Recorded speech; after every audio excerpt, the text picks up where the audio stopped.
Hello, I'm Judy Hibbs, and I'm standing in for Molly Kimler, the Nutrition Program Assistant for the Walton County Extension Office. And today, I wanted to tell you about a fascinating conference I recently attended in Washington, D.C. It was about preventing the obesity epidemic, which is on a lot of people's mind these days. And we had a speaker that was very interesting. His name was Dr. Brian Wansnick, and he's the author of this book called Mindless Eating.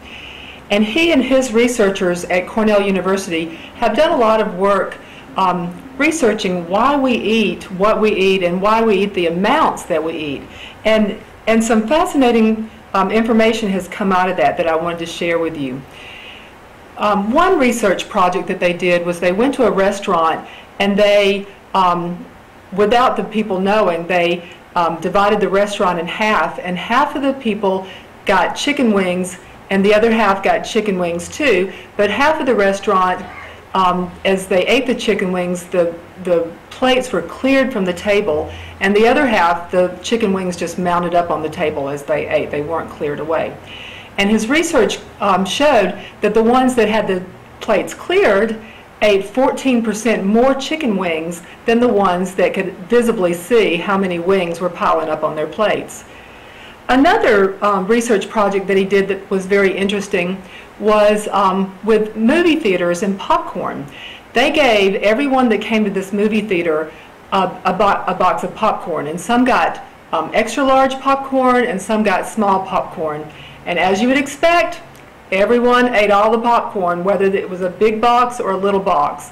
But the thing about the popcorn was it was 5 days old, very stale. So was it good? Probably not. And the ones with the bigger boxes still ate most of it. So they consumed about 300 more calories than the ones with the smaller boxes. So in all of that, the book and his research talks about some strategies that we can use to avoid mindless eating. And that's what I wanted to talk to you about today. I have 7 strategies that I wanted to discuss with you. And strategy number 1 is think 20%. And think 20% less when you start to eat a meal, just a 200-300 more calories to decrease from your meal you probably won't miss. So think 20% in reducing the amount that you eat. But think 20% more when it comes to fruits and vegetables, and add those to your diet. The second strategy is see what you eat.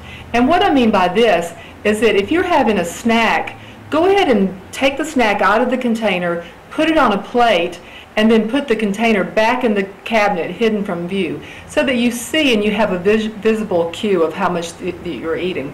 Because as we tend to eat from a bag, we just eat and we don't realize how much we're eating. So see it before you eat it, and that might help you eat a little more mindfully.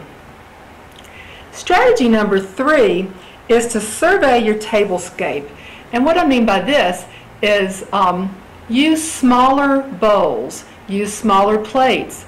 Use slender glasses. Dr. Wansnick's research showed that if you drink out of wider glasses as opposed to tall, slender glasses, you actually pour about 30% more liquid in a wider glass than you do in a slender glass, a tall, slender glass. So think about that when you're drinking beverages that have calories. Another thing to watch out for are those hidden persuaders around us. One thing that he did with his research is to go into office complexes, and he put candy dishes on people's desk.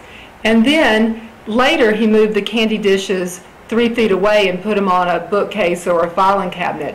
And while the candy dishes were on the people's desk, they obviously ate more candy than if they had to get up out of their chair and walk to the candy dish to get the candy. So strategy number 4 is to make overeating a hassle instead of a habit. So leave the serving dishes in the kitchen, put those tempting foods away in the cabinet or hide them from your view. Repackage large bulk items in smaller bags so that you, like if you have a big bag of potato chips and you package it in smaller bags, then you can just eat the small bag at a time instead of eating mindlessly out of the larger bag. And then another interesting tip is to reseal with tape instead of clips, because it's harder to get in the package if it's all taped up. Strategy number 5 is to re-script your dinner. Think about like if you're eating with someone else, be the last one to start eating, or if you're eating with multiple people, pace yourself with the slowest eater. And then also leave some food on your plate so that you're not tempted to get that second helping. Strategy number 6, make comfort foods less comforting. It's okay to have comfort foods. We all need them, we all want them, we're all going to eat them. But just keep your comfort foods in smaller amounts. And the last strategy, number 7, is portion size me.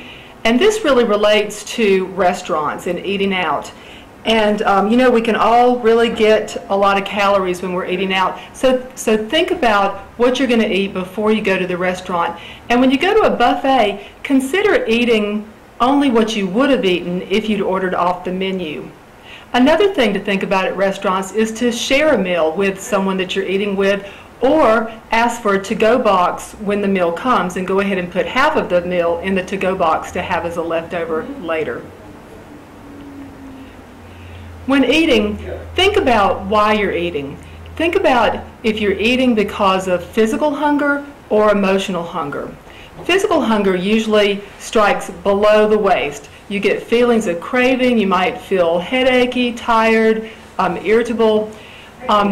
Emotional eating hits above the waist. We think it, we want it, it's the right time to eat, it's there on the table, it's emotionally available for us. So consider why you're eating. Are you physically hungry or are you emotionally hungry? So, if we can eat mindlessly, then we can eat mindlessly better. And so in closing, just a few tips to help us eat mindlessly better. And that's just make small 100-calorie changes. 2 or 3 of those a day are calories that we're probably not going to miss in the long run. And it's been proven that 100 to 200 calories a day less in our diet can help us keep from gaining weight. And remember, it takes about 28 days to form a new habit, so don't get discouraged if you feel yourself backsliding. And lastly, and most importantly, keep a log, because writing down what we eat, keeping that food record will help us to remember what we eat and realize foods that we may have forgotten. If you want any other information about nutrition or eating, call the Walton County Extension Office at 770-267-1324. Thank you.